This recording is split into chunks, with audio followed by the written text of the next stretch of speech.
ভাই রে ভাই, কুড়িগ্রাম জেলার একটা লোক আছে, ওই লোকটার মাথায় এত পরিমাণ বুদ্ধি, এত পরিমাণে বুদ্ধি রে ভাই, যা বলিয়ে শেষ করতে পারবো না। জানেন কি করছে? সুপারি গাছ লাইন ধরে লাগা ফেলছে।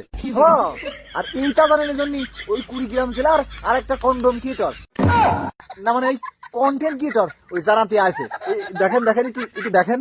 আসসালামাইকুম। ওয়ালাইকুম সালাম। আমি এখন দাঁড়িয়ে আছি কুড়িগ্রাম জেলা নাগেশ্বরী উপজেলা নারায়ণপুর ইউনিয়নে। আমি দরিদ্র এক ইউনিয়নে আমি দাঁড়িয়ে আছি। এখানে এক লোকের বুদ্ধি দেখেন, এক গৃহস্থর সুপারি গাছ লাইন করে। আমি জিজ্ঞেস করলাম গৃহস্থ, সুপারির গাছ এত লাইন কেন? তারা বলে এখানে ঝড় তুফান বৃষ্টি অথবা ঝড় তুফান বাতাস উঠলে এখানে বাতাস যাবে সুপারির উপরে, এই দেখেন সুপারি বড় হবে। এই কারণে সুপারি হাওয়া বাতাস পায়, এই জন্য সুপারি বড় হয়। পরবর্তী আমার ভিডিওতে আবার কথা হবে। আবার কথা হবে আপনার ভিডিওতে, কিন্তু কি কথা হবে আমি তো কিছু বুঝি নাই।